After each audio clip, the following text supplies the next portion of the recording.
নেন। আপনি সত্যি আমার জন্য বিরিয়ানি রান্না করে নিয়ে আসছেন? হুম। তাহলে তো এবার আপনার প্রশংসা করতেই হয়। তাহলে এবার আপনি আমাকে বিয়ে করার জন্য রাজি? দাঁড়ান আগে খেয়ে তো দেখি। ঘ্রাণ তো অনেক সুন্দর হয়েছে।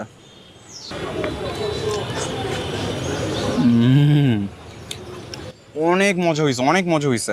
আচ্ছা আমাকে একটু বলবেন আপনার এটা রেসিপিতে কী কী ইনগ্রিডিয়েন্টস ব্যবহার করছেন, তাহলে আমিও মাঝে মাঝে বিয়ের আগে নিজের জন্য রান্না করে খাবো।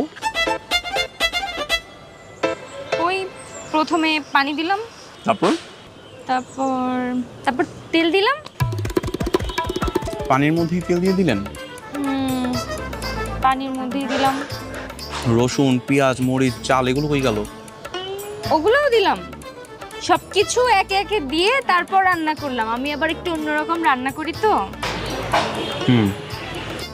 আচ্ছা, তো আমাকে একটু বলবেন